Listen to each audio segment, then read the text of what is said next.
Assalamualaikum warahmatullahi wabarakatuh. Ananda semuanya, selamat jumpa kembali di kelas GCR kita. Kemarin kita sudah sharekan materi ini dan sekarang Bapak jelaskan materi tentang pengurusan jenazah ini.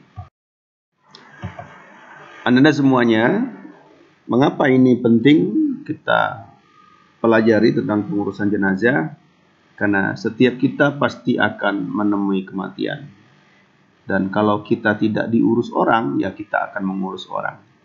Karena kematian adalah suatu yang pasti yang datang kepada siapapun, kepada makhluk di dunia ini. Oleh karena itu, ketika datang kematian, maka kita yang masih hidup ada kewajiban yang disebut fardu kifayah. Apa itu fardu kifayah? Fardu kifayah itu adalah tanggung jawab kolektif, tanggung jawab bersama. Bila di sebuah kampung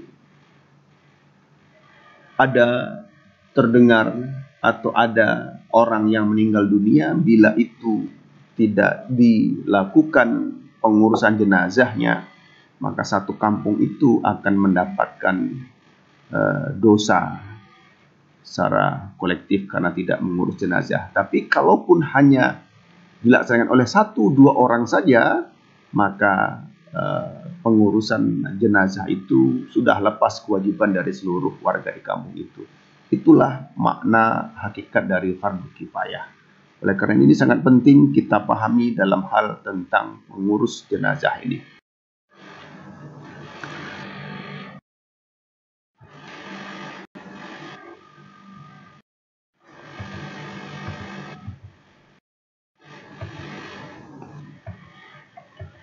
Anda semuanya, ada 5 kewajiban sesama muslim itu selain daripada mengurus jenazah. Itu adalah menjawab salam, menyenguk orang sakit, mengirim jenazah, menjawab panggilan atau menghadiri undangan, dan mendoakan orang yang bersin. Hadis sebagai pendukung saja. Nah, apa tindakan awal ketika kita menjumpai kematian itu, ketika kita menjaga orang sakit, atau ketika kita mendengar orang meninggal dunia? Maka yang kita ucapkan adalah inna lillahi wa inna ilaihi roji'un. Jadi semua kita ini berasal dari Allah dan akan kembali kepadanya. Ya.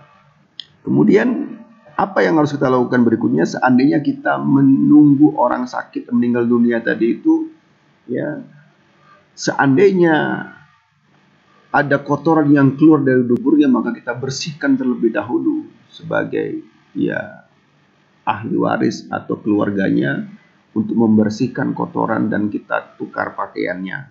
Nah, ini.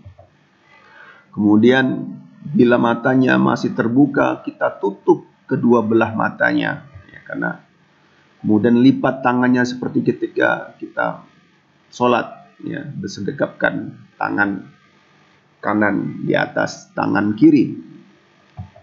Kemudian bila mulutnya terbuka, maka tutup atau katupkan kembali mulutnya itu.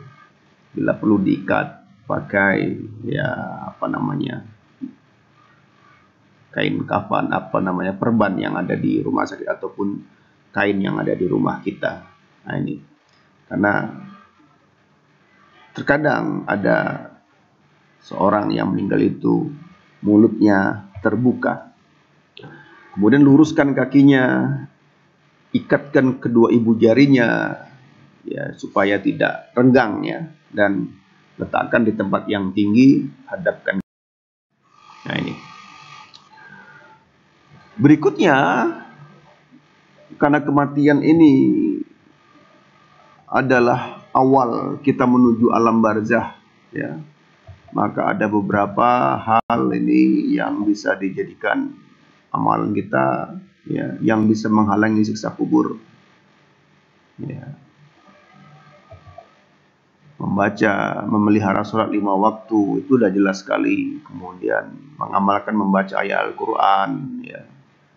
membaca Al-Mulk pada malam Jumat. Nah itu.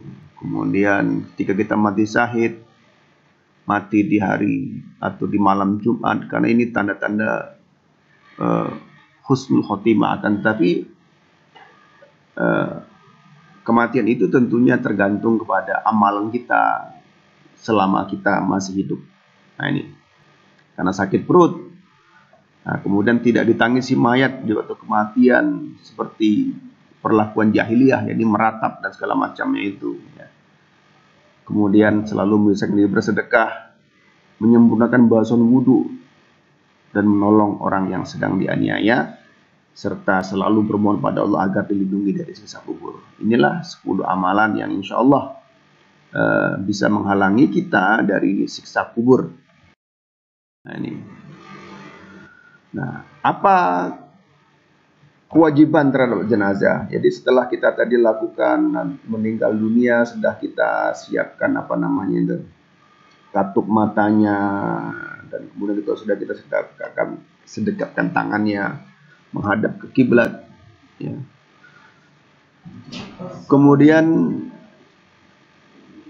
Kemudian kita hubungi Handi Tolan bahwa kita kabarkan bahwa keluarga kita sudah meninggal dunia. Setelah itu tentu kita siapkan pengurusan jenazahnya. Apa saja yang harus dilakukan? Ada 4 kewajiban. Yang pertama adalah memandikannya. Setelah memandikan nanti mengkafaninya. Setelah mengkafaninya, mensolatkannya, dan baru yang keempat adalah menguburkannya.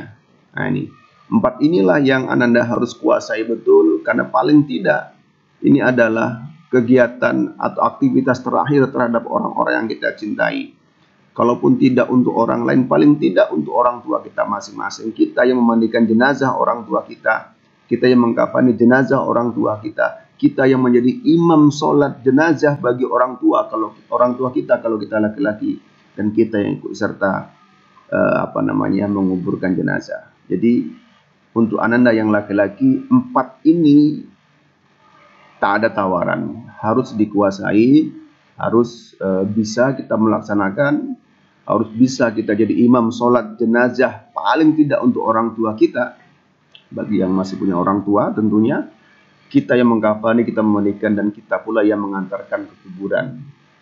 Terakhir ya di kuburan ini, karena itulah awal sebenarnya kehidupan alam